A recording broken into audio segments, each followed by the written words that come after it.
itchy right now / today. Why? Because I have bug bites like everywhere. Like I won't go into detail, but I have bug bites everywhere from like one afternoon outside. Do you get bit a lot? Yeah, well, like in the summertime, yes. Not during the winter. Which I guess that would make sense. That makes sense. Yeah. Yeah, I do though. I have like 3 on my ankle right now. And then I have like 7 on my waistband, which is apparently where fleas target you. Oh, you have fleas. Yeah. Yeah, okay. So we should just get really close here. Okay. This just in, Whitney has fleas. I have fleas, but this is a very inclusive workplace. So I felt like I would be accepted. We do. Yeah. We truly do. I had fleas. Mm-hmm. Fleas ain't no thing. Fleas ain't no thing. Welcome to No Promo, everybody. Welcome back. It's good to be here. This is our 2nd episode. Yeah. We're really doing it. Yeah. I know that we have like 3 main words that we use to like define what we're doing. And 3 main gasps. Oh, yes. Oh, yeah. Should we do the 3 words? Yeah. Okay. Welcome to No Promo, the podcast where we talk about the most shocking, delightful, and horrifying parts of culture and media through a queer lens. And I'd like to just add, I don't know anything about what you're about to talk to us about today. The babyest bit that I know is making me angry. So that would be the other emotion that I throw into the mix for today. But maybe I won't be. I don't know. But I feel like maybe I'm going to be a little perturbed. A little flustered, a little heated. Yeah, that's good. That'll make for good TV. I feel like that's your role on the podcast is like you're the antagonist and you get us riled up. Yeah, you're the villain. Yeah. This is your villain era, your villain arc, this podcast. Yeah, absolutely. And so you're the villain? Yes, I'm CB. I'm the villain. That's great. Lisa, and I know nothing. And I'm Whitney, and I have fleas. But we are coming to you hot from TGW Studio, which is our office. And we are in the wonderful industry that is marketing and creative. And these things just blow us away. They knock our socks right off, and we want to share them and talk to you because we think that you should know too. It shouldn't just be status quo. This is just why we do the things that we do. Let's really figure it out. We want to know the why, the why behind why we do what we do. Yeah. Yeah. Exactly. And a lot of times the why is because of villains like me manipulating the masses through mass marketing techniques. That's right. That's absolutely right. I mean, more often than not. By the way, if you're watching this, you can also listen to full episodes on Spotify. And if you're listening, you can watch full episodes on YouTube. Yeah. So you can do the inversion. Yeah. Yeah. Yeah. Of whatever you're doing. You can also listen in reverse. Yeah. You can listen to both at the same time. Mm-hmm. You could also like and subscribe. Yeah. Yeah, I think they can. Yeah. Rating helps us. Yeah. Just anything. On a personal level.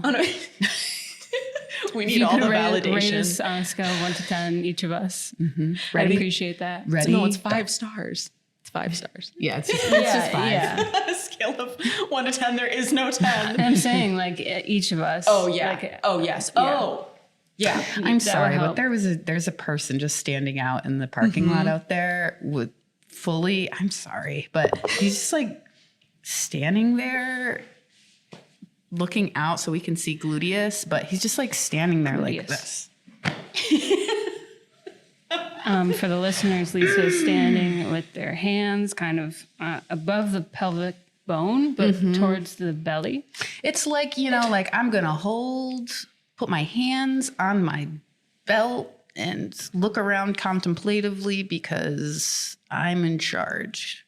It's the HVAC guys. Yeah. I have to say it quietly because they're like right outside. We're like talking.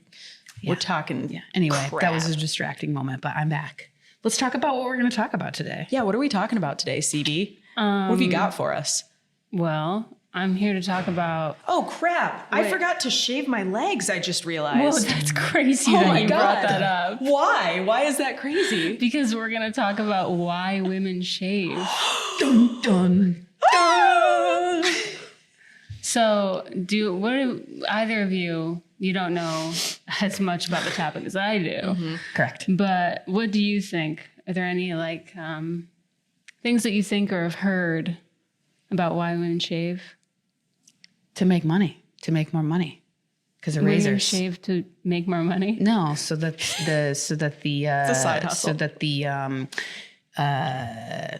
health industry, not the health industry, the beauty, health and beauty industry, big razor industry, so that they could make more money, make them pink. I think it's because what I know of it is like, I feel like something happened around World War I or World War II. Like everything goes back to like the war. I feel like in this country, and something happened where it was like, oh, it's not as hygienic maybe if you don't shave. So like women should shave. So then it like took off, and it was just a lie. Right, the not hygienic thing coming from the marketing and advertising industry, to encourage people, not only men to be like ill, but also for women to be like ew at each other. Mm-hmm. Probably more so that than the former. Right. So yeah. Do you either of you shave? Sometimes. Yeah, I'm like when I feel like it. Yeah. I shave for me though. Mm-hmm. I will say. I don't shave for anyone else. You? I don't know. Maybe we'll find out. Yeah. Maybe by the end of this episode, I could have had like a total psychological revelation about my own psyche. That's what I hope for all of our listeners. Yep. Programming. Just kidding. I don't really care. I do. That's why I feel angry already. Let's go. Tell me why. So one of the misconceptions I had is going into this before I did research is I thought that hair removal was a more recent thing. But then when I dug deeper into it, it's like a practice that has been in so many cultures forever, like ancient times. Okay. For all different reasons. Hair removal specifically, not shaving specifically. You're talking about just hair removal in general, like across, no matter the gender. Okay.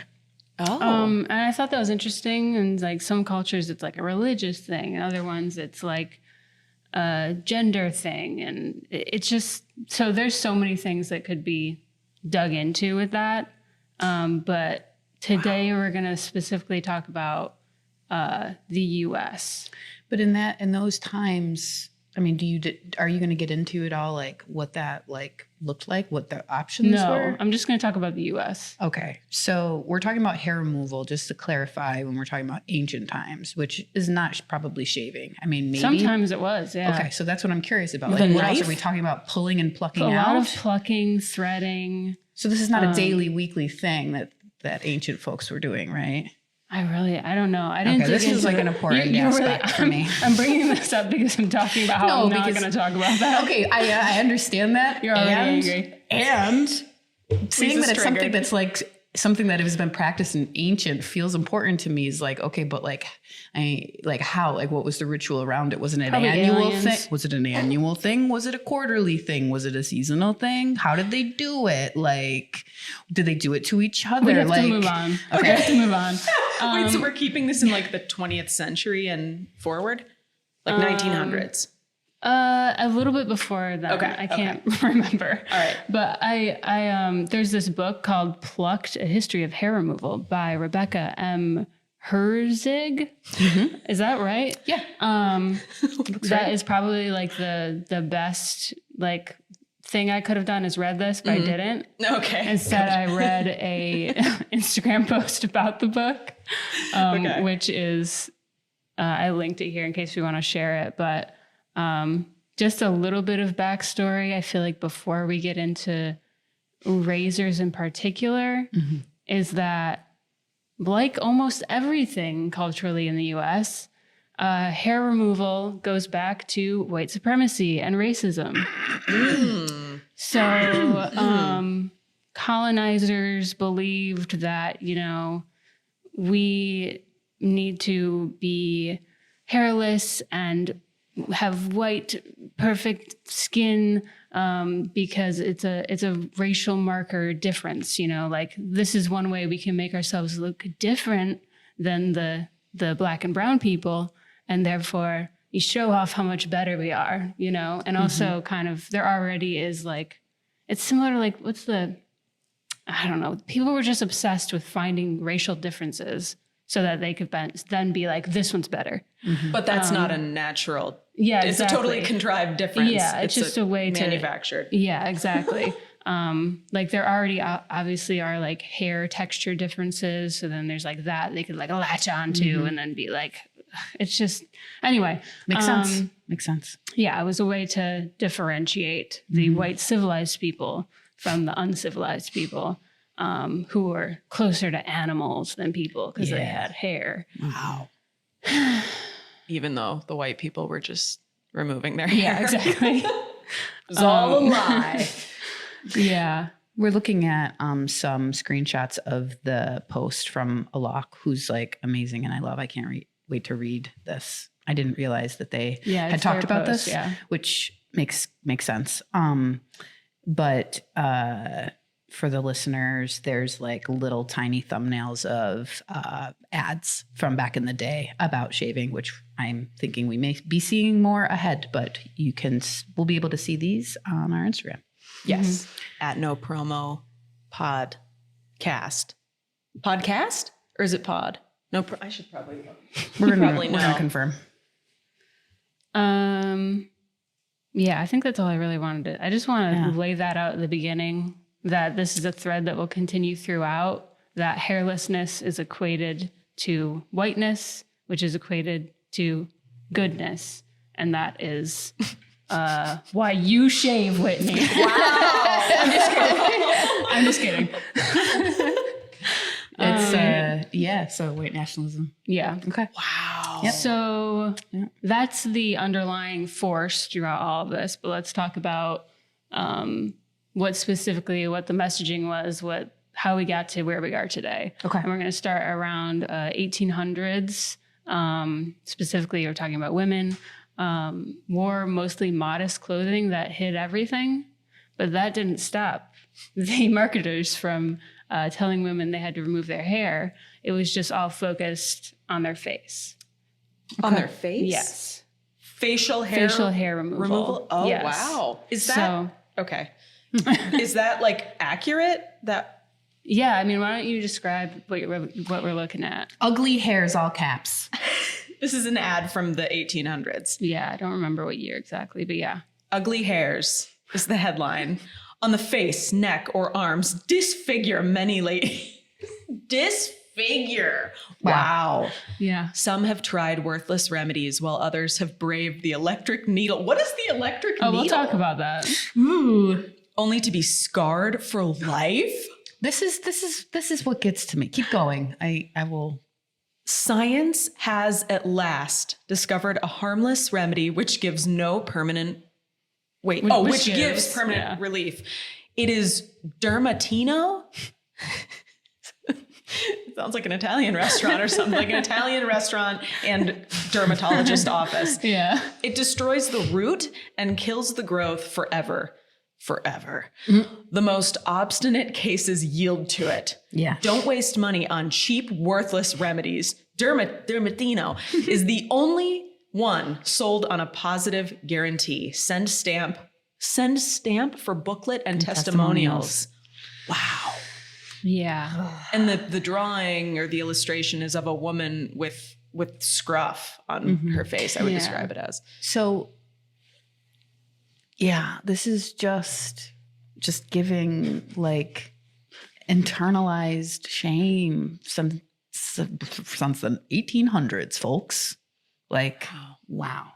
Yeah. For half of the population. Mm-hmm. Yeah. So in addition to the white supremacy thing, white supremacy also has to do with male supremacy and patriarchy, and you get it. So also making sure that the genders were very clearly distinct. Mm-hmm. It was a part of this agenda. Yes. So, if you had any facial hair as a woman, that was a big problem because you need to look like a woman. I'm so glad you brought it way back. Thank you. Yeah. So yeah, around this time, there weren't any razors yet. Hot dog delivery. We got a hot dog delivery. We got our veggie dogs. Thank you. We got some hot dogs. Some hot dogs just arrived. So the episode's going to start speeding up. Yeah. Now that we have that. Yes. We're awake. We're awake because thank you. are here. So yeah, around this time, we were pretty limited to tweezing facial hair or using creams that would quite literally burn your skin off. And then also what was it called? The electric needles, which we have pictured here. Oh my God. Were little needles that were inserted into the hair follicle and then electrified to kill the root. Whoa. I wonder how that is different from lasering, because lasering is also like a zap. Yeah. I've had laser hair removal personally, and it's very like electrocuting. Yeah, I think it's somewhat similar, but without the needles. Without the needles. Yeah, there were no needles. Yeah. Wow. There also was X-ray hair removal. This was very popular. Again, we're still just talking about the face. Oh my God. Oh my God. All of these products were invented so that you could remove hair on your face. And I guess sometimes the arms. The X-ray, I can't remember. I should have wrote this down, but was discovered by some guy like by accident. Do you know what the X in X-ray stands for? No, what does the X in X-ray stand for? X out your hair. Yeah, like remove. Cancel out. Destroy, like, yeah. What Whitney said. I'm surprised by those answers. Wait, let me think more. We're talking about like an X-ray, like, you know, that you get at the doctor. Gamma ray. X. It's okay. The point is that the X in X-ray stands for unknown because they literally don't know what it is. Wait, that's what an X-ray, that's what that stands for? Yes. Unknown ray? Unknown ray that you're just beaming into your bod. Oh my God. So, yeah, so they used it for hair removal on the face because, you know, it kills things. Okay. But it also killed the people getting the hair removal because X-rays cause cancer. Okay, so it didn't immediately kill them on the spot. No, that would be pretty... like they turn into skeletons. No, but it took a while for them to realize like the link between people that were frequently getting X-rays and getting cancer and dying. But when they realized that, they did ban it as a hair removal after the fact thing. Yeah. Wow. But even after they banned it, women were still trying to get them, which I think just shows how effective like shame is, and these strategies of marketing these products. Painless and harmless. Oh, Painless and harmless. Guaranteed to be permanent. That's what the ad says. Painless and harmless. No needle, no wax, no chemical. Permanent hair completely You'll natural. just die. It's natural. You'll just die. You'll just die. Wow. Wow. Wow. But then here's the big moment. Okay. Are you excited? I'm 1901. The safety razor was invented by Gillette. You know Gillette. Yeah. You know the guy, the best a man can get. Gillette is the guy who invented the razor. His full name is King Camp Gillette. Of course it is. King Camp Gillette. That is like a drag king. Yes. King So Camp. King Camp picked the wrong part of his name to use for its brand, first of all. Yeah. Absolutely. But he patented the first safety razor with disposable blades. And so before this, men were, you know, going to the barber / surgeon to get their beard. Oh. Wow. Which, do you know that?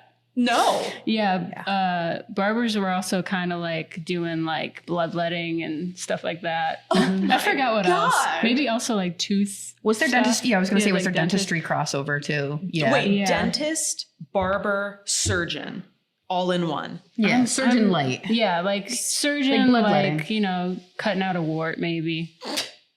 Dermatology. Yeah, flea removal. Amazing. Okay. That's what the barber pole is. You know the white and red barber Barber pole. The pole. barber pole. Barber pole. The red in it is for blood. I forgot what the white is. CB, Maybe your blood cell factoids count. today are I could be making all this up. Wait, are you making that up? Maybe. About the barber They don't make it up. No, They it is don't. blood. They don't. It is They do blood. not speak. It's real typically blood in until all barber poles. It's fact. Did you know? Fun Yeah. Anyway, you want to talk about this ad we're looking at? So we're looking Gillette? at King Camp Gillette, who is on a full page print spread. He's in the photo himself. He's pointing to a life-size razor. And he's got a nice little vest situation going on, a stash, hair parted, slicked down the middle. And it says, I want you to know my razor as I know it. There's a lot of copy. There's a ton of copy. Better, quicker, more economical, sanitary. It's the better way, quote. And this, again, as CB mentioned, is specific to the Gillette Safety Razor, which sounds like is the gateway introduction to the larger direction that things start to happen. It's really interesting that this was like in 1901. Wowza. So we're talking over 120 years ago. Interesting that we're still doing things from 120 years ago. Wow. It revolutionizes shaving for men. Okay. And now they could shave at home without a barber. So gouging out an entire industry took a big, huge hit. All those small business owners, all those barbers, because now all those blood letters, because now they could do this more frequently at home.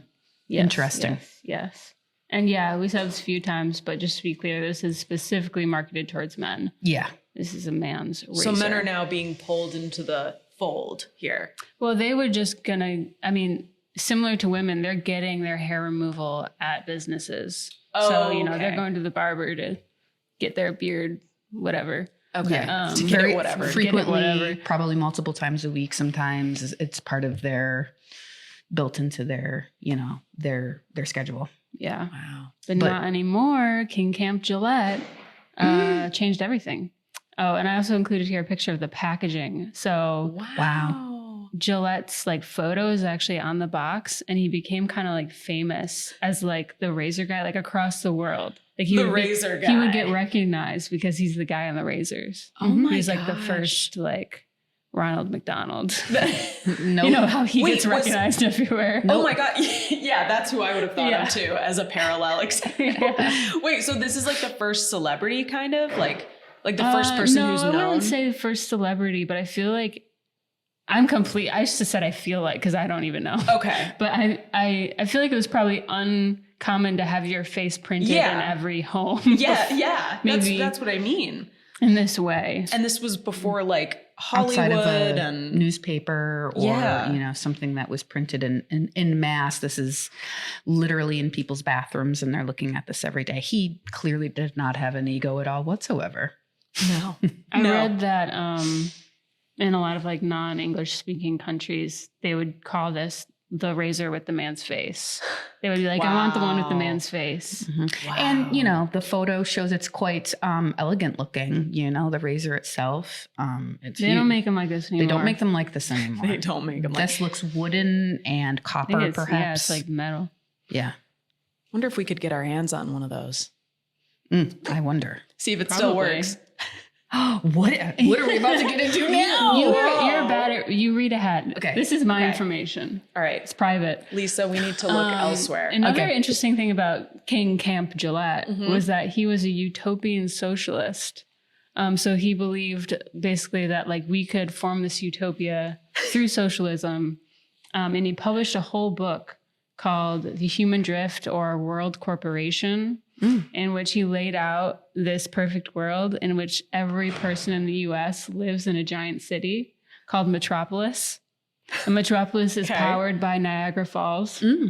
Wow. And we get rid of the need of personal things like personal kitchens, personal clothes, because we're all just sharing resources. Okay. But buying all of his razors. No, yeah, that's the kind of irony there, is that he really wanted to get rid of disposable anything and personal anything, but also was making his money selling these razors. Which he lost a lot of his money because this was his real passion, was trying to change the world through this. Mm-hmm. He was moonlighting as a, utopian world changer person. He also believed, everyone in the US lives in Metropolis. Metropolis is also owned by a single corporation. And that corporation, he wanted the president of the corporation to be who was it? Theodore Roosevelt, I think. Oh, was Theodore Roosevelt in on this? No, he really was trying to sell him on the idea. Okay. and he was not interested. So it's kind of a sad story. He left him on red. He really tried to make Metropolis happen, which I looked up, like, is this like related to Metropolis, the movie, you know, like the 20s, like, do you know that? No. I never saw it, but if you saw visuals from it, you'd be like, oh yeah, Metropolis. Okay. But no, it's not. This is something else. Wow. Metropolis is just Mater, which is like mother. Okay. And then Polis, which is city. So, Polis? So Mother City. Mother City. Mother Okay. City. So that's that was a dead end. I didn't see this coming. No, I didn't see this coming. This is a real curveball from the guy who invented the razor. Yeah. We're looking at right now a book cover that is titled World Corporation by King C. Gillette. And at the bottom of the cover of the book, it says, a machine which has the economic power to displace another machine is better than the machine displaced. The book looks like it has like a very similar vibe to like the AA logo and also like Scientology. Oh yeah. I It's was going kind to of a say mix. like Aleister Crowley. Yeah. Yeah. I don't know that. Which the time is right for that. The time is You know, nigh. The time is nigh. The time is Let's right. go. We're pretty Late close to Niagara 1800s. Falls. Early, yeah. We are. All right. Anyway, thanks. Just want to share that with you. So yeah, that was all 1901-ish. Wow. 1915. No, say now, 1902. We just go year by year for the next 125 years. 1915 is when the first razor for women Okay. was created and marketed by Gillette, King Camp Gillette. Yep. And we're looking here at an ad by them about this. I don't know French. How do you say that? Décolleté. Milady Décolleté. Gillette. Gillette. Gillette Safety Razor Company. Headline, welcomed by women everywhere. The happy thought in gifts. I'm just thinking of $5. Sorry. what your reactions would be, or really anyone, if I gifted you a razor for your birthday or like Christmas. It's like, here's your gift. And it was a razor. The Like, happy thought. like, what are you trying to tell me? You know? Yeah. You're trying to tell us something. Let me remember what we talked about at the beginning. Let me draw your attention to this copy right here. Welcome by women everywhere. Now that a feature of good dressing and good grooming is to keep the underarm white and smooth. Yeah. See how removing your hair. There it is. Yeah. Makes you whiter. My God. Yeah, sure does. Anyway, so the reason some people think this happened, or probably the reason, is that World War I changed fashion because of a shortage of fabric, but also because women were starting to go into the workforce, into factories in larger numbers. So they couldn't be wearing like super restrictive, long everything. You saw more. Yeah. So there was a lot more arms and underarms. And so the razor was specifically marketed for that, like to remove hair on the arms and underarms. Were the underarms, was that considered like indecent to have your underarms showing? I guess not, because you were shaving them. Yeah, I think before this time, yes. Okay. But it became more accepted. Wow. Interesting. You can see it in leading department stores, in drugstores, jewelry, and hardware stores. Hardware stores. I wonder what would happen if we went to Ace Hardware or like Home Depot or something. Well, not Home Depot, but Ace Hardware or Lowe's. And we were just like, where are the razors? Where's Where's my Lady Décolleté Gillette? Yeah. Where's my I'm dying over here. Gillette? She's another ad. Oh, yes. Look how pretty and perfect she is with her shaved armpits. Yeah. The woman has her hand behind her head, revealing her white armpit. Bare armpit. We got we got a splash of color in this ad now, so you can see that we're moving towards, the almost 1920s now. Yeah. For print advertisements. Serves the modern woman who would appear at her best, who cares for those little niceties of personal habit, and who appreciates really fine capital T, toilet, capital A accessories. A refinement which has become a modern necessity. Do you see how this is marketed as like you're being a progressive modern woman? Yeah. You know? Yeah. This is just one of our many modern refinements. Like how lucky that you get to use this. Wow. The masterminding. Are you feeling angry? Yeah. I just so annoying. It's so annoying. My skin is crawling. So you are we're not supposed to look at this cheating. laptop. Okay. Don't look. Just look this way. Lisa, look that way and I'll look this way. Close your eyes. One of the things that I learned a long time ago was that the reason women started shaving their legs was because in World War II, they didn't have anyone to sell razors to because all the men were at war. But through this research, I learned that is not true. Okay. But there is. Your eyes are open. Yeah, I'm looking over that. Okay. There is a clear connection between the war and razors. So I was right about that part. I said it. I said I thought it went back to the war. Yes. I was. Yes, you were right in that way. But during both wars, King Gillette supplied millions of razors to the soldiers. So through government contracts. So he was doing just fine. Yeah. Especially because they needed to all shave so that the gas masks could fit properly. Jeez. So it's actually really important that they had these. So he was doing just fine. Did not need to. So he's doing double fine. Yeah. So he said he wasn't doing fine. He said No, I think that's just a myth. Okay. Yeah. Okay. A myth that makes a ton of sense. It does make sense. And in no way anything that you're showing us today negates the effed upness of this. And one of the other weird kind of mix-ups that's happening here as well is because the razor is important for the war efforts. It's also kind of being mixed in with this patriotic messaging and imagery where it's the Gillette razor is a patriot. It's an American. Yeah, it's America. It's really interesting. And so a lot of the ads reflect that at that time. That makes sense because I think of how growing up, I would, you would hear the French, French women don't shave. Yes, and it was and it is an American thing because you leave the States and it varies a lot by in other countries. The cleanliness myth is American. Oh yeah. So there is a connection though to World War II. Ha! Which I knew it. Do either of you want to guess what it is without looking? I kind of saw it a little bit. I didn't see it. Okay, Lisa, go.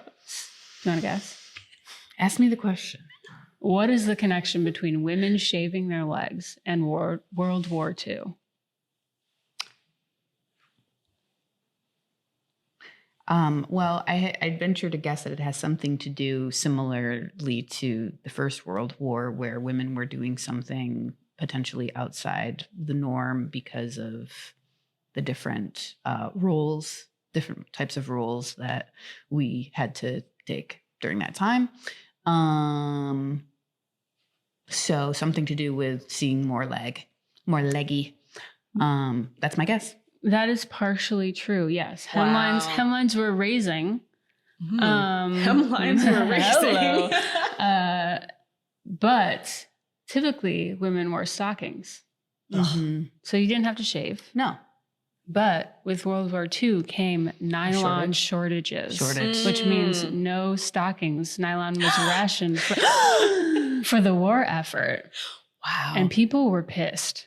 Mm-hmm. There were riots about this. Oh my God, are you serious? Yes, the nylon riots were a series of chaotic consumer stampedes in 1945 and 46. The word stampede is So this is one of the earliest examples of consumer frenzy of like Black Friday. Yes. Okay. The photo that we're looking at right now is black and white. Lots of women in a long line with nylon riots being described. They want their nylons. Yeah, they want their stockings. Disturbances. It does. It looks like original Black Friday photos. Yeah. They don't look upset in the photo. I think maybe because they're getting their photo taken. This is them waiting for the stockings. They're so excited to get their stockings. So this is before the riot started when they realized there weren't enough. Oh my God. You know what's, it's funny because wearing stockings makes me want to riot. Like the feeling of stockings being on me is so like my sensory issues can't. So it's funny because I would riot if I had to wear stockings. But these women were rioting because they couldn't get them. That's right. Yeah, they walk. So do you wear stockings? Sometimes. Really? Yeah. Do you? Like winter, black ones? Yeah. Oh, I guess I can see that. Yeah. Okay. This is so dramatic. This is also dramatic. This whole thing. This whole razor thing. Yeah, it is. So you could probably piece this together, but that's why women started shaving their legs because they didn't have stockings anymore. To make their legs were raising smooth. Stockings were hard to come by. Oh my God. I'm pulling up an ad that's not actually a razor ad, but I think it illustrates really well the like patriotism that is happening in all advertising at this time. And basically like performing these white beauty standards was like seen as a patriotic act that, helps boost morale on the front lines, gives men something to be excited about coming home to. Put those legs out there. It's so gross. So can you describe? Yeah. So we got another full page spread here. Got a full page ad of a woman talking on a telephone. She's smiling. She's got a little war hat on. She looks like a military nurse or something. Yeah, she's some sort of military personnel. She's doing something important about the war. And the headline is "Keep Your Beauty" in red on duty! ! And she just looks like super happy and beautiful. And behind her are people holding guns, and there's like important things happening behind her. Nothing says America. Give your skin, capital I, ivory care, capital D, doctors advise, ! Wow. Yeah. Which we could do a whole other episode on soap Which we should. And the racist advertising of soap. I mean, Ivory was one of the biggest offenders. Yeah. I don't know the background of soap. This is why no promo is here. That's why we're here. This is why we're doing this hard good work. Understand. We're trying to give this to you in a gentle way. So me saying that this is making me feel angry is probably not like the best approach, but like just this is information that's important to know. It is. We do some wacky things. Yeah. Just because. And it's important to be knocked off of autopilot too. Like, because we kind of go through life and we just do what we're told and how, based on how we're raised or whatever. And I don't know, like it's disturbing to know that there are roots in racism and all, white nationalism, whatever, like all of that. I had no idea that shaving had anything or hair removal had anything to do with that. So that's wild. Something to really think about. Jeez. Yeah. So does this go through every decade? Just out of curiosity. No, it stops like 90s, I think. Okay. We all know what happens. We know what happens. I mean, that really is like the nail in the coffin when it comes to shaving for women. I mean, the nylon. The nylon stockings. The war and the nylon stockings. And Gillette took advantage of that. King Gillette has just got it coming from all angles. Yeah. I mean, King Camp. King Camp. Gillette. King Camp. Yeah. King Gillette. That's his name, yeah. So by the 50s, it was like, you have to shave, and that's when we get, the housewife, like the gender roles just continue to evolve and become stricter in some ways. But shaving was seen as a necessity if you want to be respected as a woman. And an American. And as white and civilized. Wow. So yeah, body hair became like, like un-American, like portrayed as like a violation of whiteness and femininity and of class. Mm-hmm. It's yeah. Ugh. Yuck. Yeah. Which we're just talking about white women again. Like there was a lot to unpack if you like just talk about how this affects obviously every other race and how they were treated in proportion to how well they could perform whiteness or be in proximity to whiteness. Sure. So how they looked and acted and but here's another ad. This is probably 40s or 50s. It says, borrow his razor if you must, but now shave as a lady should. Like, it's just wild that the language was so outright, like, sorry, but you have to do this. Like, sorry, this is just what you should be doing. Yeah. If you are proper, if you are dignified, if you are worth anything at all. God. And the guy, they've got this guy poking his head out the side of the bathroom razor door, and he's like, yeah. And she's like, la la la la, shaving her and got her full leg out. This was probably very controversial. That's very risque. Ad. Yeah, that's risque even to like by today's standards. I mean, you almost can see her hoo-ha. Like everything is out. Everything is out. This is an illustration. I know it's an illustration, but it could still be R-rated. Yeah. It's a lot of leg. Goes all the way up to the top. I mean, it doesn't, but it almost does. The hoo-ha is what I think you called it. The hoo-ha. Yes. In a way, these razor marketing things do go all the way up to the top. Yeah, wow. That's correct. Thanks. Nice. I'm going to kind of skip over the 60s and 70s, which is when there was a pushback. Okay. But it's worth noting that there was a pushback. And I think we know. Because of all of this, everything that we learned today. You guys, I just discovered a new bite. I know. You see? We got another flea bite. I don't know where they're coming from at this point. This feels very good. I feel very inspired by this conversation because I don't typically there was definitely a time in my life where I just was definitely shaved regularly and was like you said, autopilot. I think Whitney used that term, was very just much like my status quo and didn't really think about it. And then I, several years ago kind of just kind of stopped. And at that point in time, it was like a rebellious political thing for me, but it's kind of like since faded and whatever, but learning the actual reasons and the origin behind all of this sort of feels like has put wind in my sails again to like feel empowered by doing it. Not only just because it's like, I don't really want to do it or don't necessarily see the reason for it. It's like, oh, it also feels like an action too, an opportunity to talk about it as well, because unless you're around just completely queer people all of the time, you still get looks and you still, I still very much, can sense there's a judgment there for sure with, not just cis straight women, but, that's probably the majority, I think. Yeah. If that's fair to say. This, like having this conversation, I don't know, if nothing else, it prompts us to be mindful and thoughtful about this thing that we are maybe doing sometimes or not at all or all the time. Just kind of being aware and like reassessing, like, do I want to keep doing this way? Do I not, Yeah. Or at least like making choices because informed choices. Yes. And there's no like right or wrong way to handle this situation, as it were. Yeah.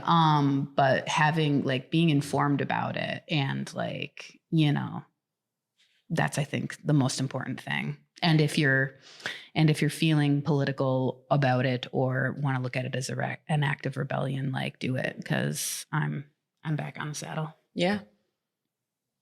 Thank you so much, CB. Really something to chew on. Yeah. Preserving whiteness and preserving the genders are like the main motivators. Yeah. And doing so via shame. Yes. Yes, of course. Mm-hmm. And I like what you wrote here. Yeah, read it, CB. I said, these are not my words, but I said, having hair is dirty, embarrassing, ugly, uncivilized, non-white, and not modern, which is that last one I think is really interesting to me because it makes me wonder what things I'm doing now because I think that I'm being progressive or modern in some way, Yeah, like up with the times when really I'm being sold a product. Mm-hmm. Yeah. Mm-hmm. I think about that with like, and I don't know my opinions on what I'm about to say. You don't know your own opinions? Yeah, I don't know, but I'm wondering, I'm kind of applying it to like plastic surgery now. Mm-hmm. Body modification. I immediately went to all where this. It's like the dialogue is like it's feminist. Like it's like you should be able to control your body. You should be able, which is true. You should be able to like. Right. It's an empowering thing to do. Yes. But that's the same exact like message that a lot of these ads were, where it's like, you're a modern woman now. Yes. You have to shave. Mm-hmm. That is fascinating because you're right. Like I see this on TikTok a lot in particular, like people really pushing back on the idea of like anti-plastic surgery, like being like, no, if a woman wants to do this, she should be able to, like, it's an empowering thing to have plastic surgery or cosmetic alterations. And yeah, it's very much like yes and like yes it is. And why are women wanting to do it in the first place? Like where did that desire come from? Who is it for? And then that's where it gets a little murky. Yeah. Of like, but do we want to do this for like, you know, absolutely problematic reasons? Probably, maybe, I don't know. Manipulation. Wait, so how do we, before we get to, I peeked, before we get to Lisa's words of wisdom, where do we all stand on hair removal now? I mean, I know it's marinating. It's like, we just learned all this information, but any thoughts?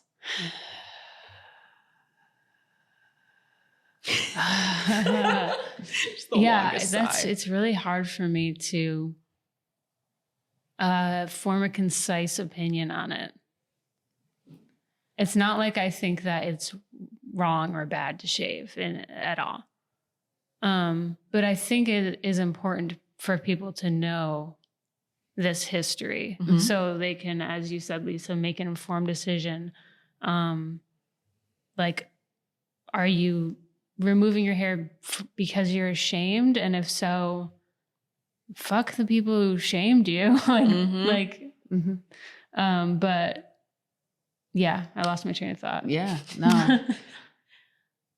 I continue to just, like I said, feel a sense of like renewed deliberateness behind the decision that I make each week, you know, and sometimes I still do, you know, but it's not typical. And I guess I feel proud to not do it. I do feel like it was a good reminder that it is still very much a statement, which is sad.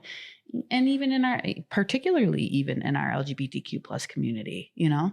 Yeah. So I think that it's really good to learn more about, like, again, why we do the things that we do, why we do them. I mean, that's how they get you, you know? Like, I was once told that should be on my on my gravestone. Like, that's just how I feel. Like, that's how they get you, guys. Like, come on.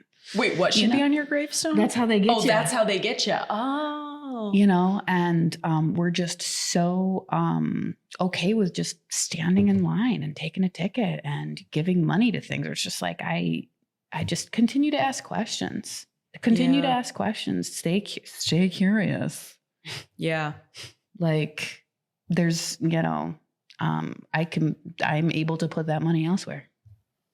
That's a good point. Supporting it financially, buying into it, literally. Because like, I think, you know, for myself, again, as a queer woman, I've been shaving for myself for years now. Like it's not like for the male gaze or anything like that. I like the feeling of like smooth legs. I I guess I kind of like the look, but I don't know, being more curious going forward about like, I don't know, not so much the feeling, because I think the feeling is real. Like I just do like the smooth, it's so soft.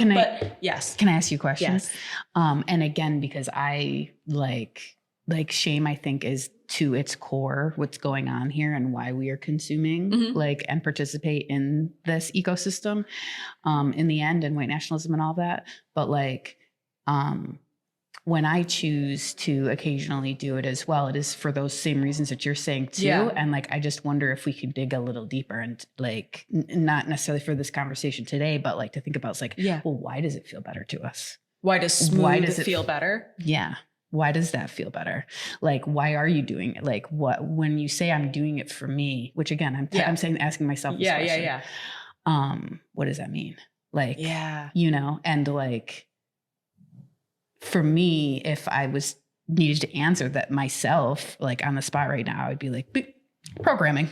Like there's no other, because there's no pre any of this, there would be no understanding of like, it didn't exist. So like, how can it? Right. And also I will point out, if you let your leg hair grow long enough, like past the prickly, whatever stage, it's pretty soft. Like it's not, you know, it's not like, I don't know. So I challenge our listeners with that question, not just you and I specifically, but like that's to me too, because often it comes back to that where it's like, well, from a liberated and feminist standpoint, I do it for me, but like, what does that, what do you mean? Like, like I'm curious to unpack that more. Maybe we part two this, I don't know, maybe not, but this was a lot. This was a lot. This was like a therapy session. CB. Like, thank you for your deep dive. This was incredible. It was not very deep, but you're welcome. It was a what? It wasn't very deep. I feel like I skimmed over a lot. Well, but it was 125 years, which you can't go deep. We would have been sitting here for 125 hours. Yeah, I think it's quick math. I think that if we were to talk more about this again in the future, I would love to dig up more of what Alak talks about, I'm sure, in their posts and conversations around this and the liberation movement, what started to happen in the 60s and 70s, how we maybe kind of got close to it, but then there was that backlash. Yeah. So I think they're a great influencer to look at for this particular topic. Hugely. Influencers as a hairy non-binary person. Yep. Yeah. Who talks a lot about this. You? No. Oh, okay. I don't know their last name. Lock. Yeah. Oh, I thought you were saying as a hairy non-binary person. No, they just have a lot to say about this. Yeah. And as a brown person as well. Yeah. Nice. You can find images from this episode, like the ads that we looked at, the old ads, on our Instagram, which is in fact at nopromo podcast. And also follow us at TGW Studio. This is a TGW Studio production. And on TikTok, we are at TGW Studio. There you can just find a lot of Lisa being Lisa. Lisa, do you have any final words of wisdom for this episode? Question everything. Question everything. Question everything.